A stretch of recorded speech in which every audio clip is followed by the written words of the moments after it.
नमस्कार, मेरा नाम पड़ेगा अंकित कुमार और आप देख रहे हैं किसान तक। इंटरनेशनल ईयर्स ऑफ मिलेट्स चल रहा है। मोटे अनाज की खेती को लेकर केंद्र सरकार से लेकर राज्य सरकार प्रोत्साहित कर रही है और इसी बीच में हम रोहतास में हैं और रोहतास में जहां बड़े स्तर पे गेहूं और धान की खेती होती है, वहीं जो कृषि विज्ञान केंद्र यहां का है विक्रमगंज में है, वहां के वैज्ञानिकों का मानना है कि अब रोहतास में मक्का की भी खेती की एक बेहतर संभावनाएं देखी जा रही हैं और यहाँ पे एक अच्छी फसल हो रही है। तो किसानों को कहीं ना कहीं ये प्रोत्साहित अब किया जा रहा है कि मक्का के भी आप खेती करिए, अच्छा खासा कमाई करिए। पूरी कहानी समझेंगे रोहतास की अन्य फसलों को लेकर, मक्का को क्या संभावनाएं से किस आधार और किस बेस के आधार पर यहाँ के वैज्ञानिक कह रहे हैं, इसको लेकर हम बात करेंगे। और हमारे साथ रहेंगे कृषि विज्ञान केंद्र के ही वरिष्ठ वैज्ञानिक हैं। सर, क्या नाम पड़ेगा? मेरा नाम डॉक्टर रमाकांत सिंह। हम यहीं कृषि विज्ञान केंद्र विक्रमगंज में मृदा विशेषज्ञ के रूप में कार्य कर रहे हैं। जी सर। और हम लोग यहाँ पर रोहतास ज़िले में धान गेहूँ इसके अलावा किसान चना मसूर थोड़ा बहुत रबी मौसम में लगा लेता है। उसकी उत्पादकता हम देखते हैं कि 8 क्विंटल प्रति बीघा से अधिक गेहूँ की उपज नहीं जा पाती है। मैक्सिमम 8 से 10 क्विंटल आपका 10 क्विंटल 12 क्विंटल एकड़ तक पहुंच पाता है गेहूं का, जिससे किसानों की आर्थिक लागत भी नहीं निकल पाती है। तो इस संभावना को देखते हुए हम लोग प्रयास कर रहे हैं। ये जलवायु अनुकूल कृषि कार्यक्रम के तहत जो बिहार सरकार का एक दूरदर्शी प्रोग्राम है, जो जिसका इम्प्लीमेंटेशन बिहार कृषि विश्वविद्यालय सबौर करा रही है, इस के तहत हम लोग कृषि विज्ञान केंद्र विक्रमगंज में एक प्लॉट में जो कि 1000 स्क्वायर मीटर का है कि मक्के का फसल लगाते हैं और खरीफ में मक्का और अरहर लगाते हैं और रबी में सिर्फ प्योर रेज बेड के माध्यम से, माने क्यारी के माध्यम से, उठी क्यारी विधि पर हम लोग मक्के की फसल को लगाते हैं। क्यारी विधि ही है जी। आप देख रहे होंगे कि ये बेड है। जी जी। ये एक बेड है और ये फ्लैट बेड है।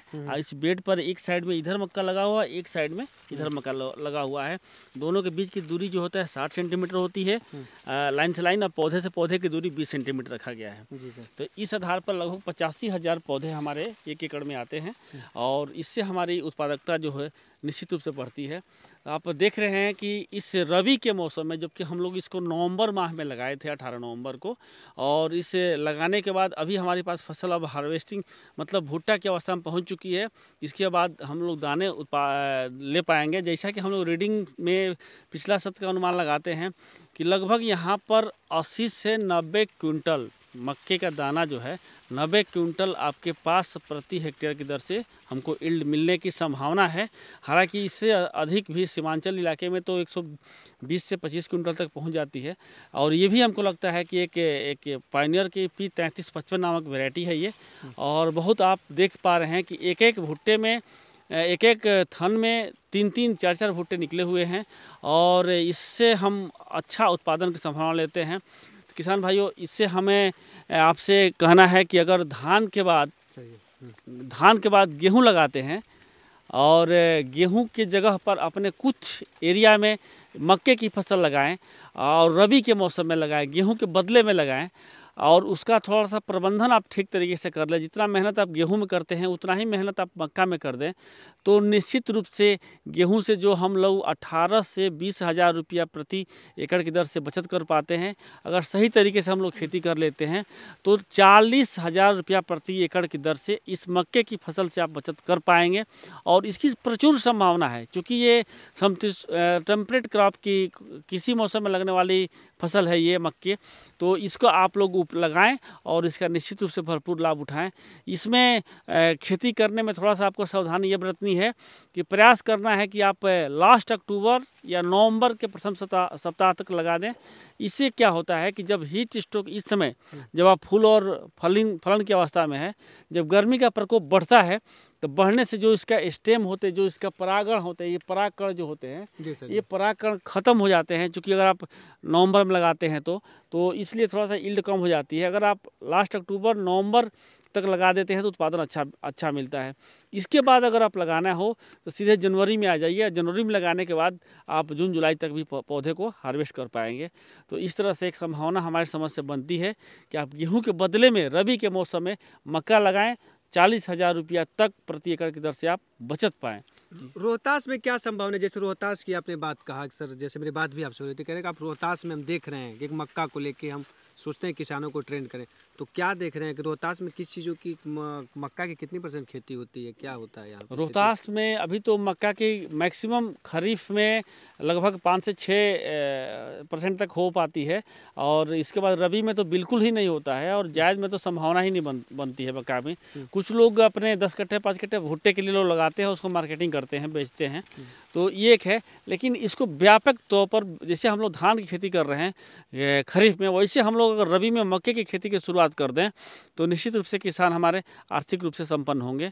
लेकिन इसमें एक चीज़ का थोड़ा सा ध्यान देने की ज़रूरत है, क्योंकि जब भी हम मक्का लगाएं तो प्रजाति के चयन में थोड़ा सा ध्यान दें, क्योंकि ये एक प्रजाति का जो हम चयन करते हैं वो F1 माने बहुत सारे प्राइवेट कंपनियां हाइब्रिड लेकर के आई हैं।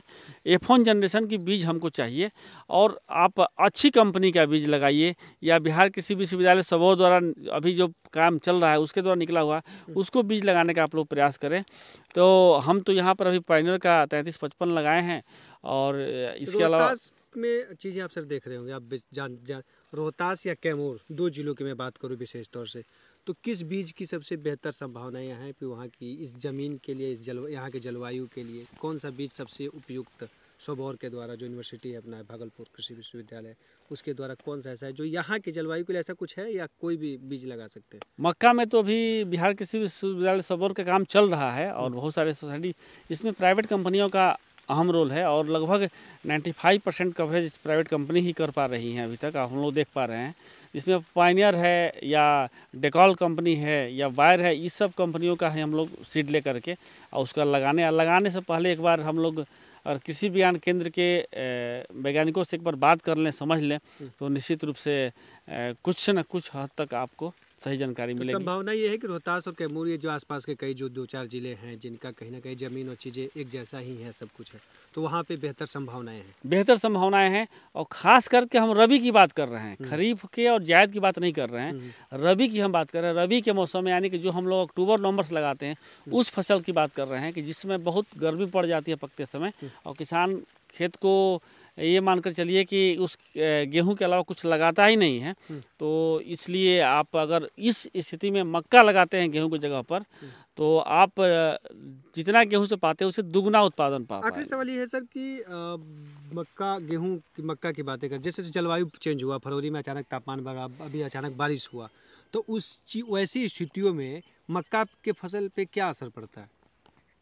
मक्का, देखिए हम शुरू में ही आपको बात की कि मक्का एक टेम्परेट क्रॉप है, मतलब समशीतोष्ण है, इस पर मौसम का बहुत असर नहीं पड़ता है। बस 4 डिग्री सेंटीग्रेड से अगर टेम्परेचर नीचे चला गया और 42 डिग्री से ऊपर चला गया तो इसके दाने के सेटिंग में एक समस्या आती है जी। तो इस चीज़ को देखना है कि 4 डिग्री टेम्परेचर हमारा दिसंबर जनवरी में आता है और 42-44 डिग्री टेम्परेचर हमारा जून जुलाई में आता है, जून में या जुलाई में, मई जून जुलाई तक, मई तक पहुंचता है। तो हमको ऐसे समय पर फसल लगाना है कि अप्रैल तक हमारा फसल मई के फर्स्ट वीक तक हमारे हार्वेस्ट हो जाए। जी जी जी। इस चीज़ का थोड़ा सा ध्यान रखना है कि उस टेम्परेचर में हम लोग प्रवेश न कर पाएँ। तो इसको ध्यान में रखते हुए हम आपसे कहेंगे कि अक्टूबर नवंबर में आप लगा लीजिए, लगाइए और अच्छा यील्ड आप पाएंगे। एक बार अपना अनुभव लीजिए। डॉक्टर साहब ने स्पष्ट कर दिया।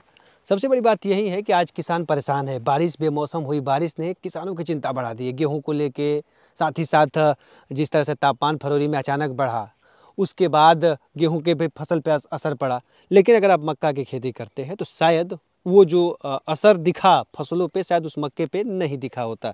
तो ऐसा नहीं है कि हम गेहूं की फसल के लिए आपको नहीं करें कि आप गेहूं की खेती ना करें, लेकिन आप गेहूं की अगर 20 बीघा 25 बीघा की खेती करते हैं तो 2-4 बीघा जरूर आप मक्का लगा दीजिए। और चूंकि मोटे अनाज की डिमांड है और मोटे अनाज को लेकर भारत सरकार से लेकर राज्य सरकार प्रमोट कर रही है, तो एक फ़ायदा किसानों के लिए हो सकता है कि आने वाले समय में मोटे अनाज के लिए, इससे मोटे अनाज के जो फसल हैं उसके लिए एक मार्केट भी बेहतर हो सकता है। तो आप करिए, और जो आपका घाटा आपको गेहूं में लग रहा था वो शायद घाटा आपका ये मक्का जो होता है वो भरपूर फ़ायदा दिला सकता है। तो अगर आप भी चाहते हैं तो मक्का के लगाइए। रोहतास या पूरे राज्य में जितने जो किसान जहाँ पे बड़े स्तर पे गेहूं की खेती और धान की होती है, वो उन किसानों के लिए है कि आप उस जगह पे मक्का का भी थोड़ा सा कुछ भागों में उपयोग करिए और इसका फ़ायदा लीजिए। सिंचाई करीब उतना ही है, 4 या 5 सिंचाई इसकी है, 3 या गेहूँ की 3 सिंचाई जो मुख्यतः होती है, लेकिन ये सर 5 सिंचाई जी 5 सिंचाई इसमें जरूरी हो जाती है। 5 सिंचाई तो 2 सिंचाई ज़्यादा देना है। तो आप अभी 4 से 5 सिंचाई, 4-5 से 7 सिंचाई, तो 5 सिंचाई की व्यवस्था सब कुछ लगभग वही है। तो आप मक्का का भी खेती करिए और डबल मुनाफा कमाइए गेहूं की तुलना में।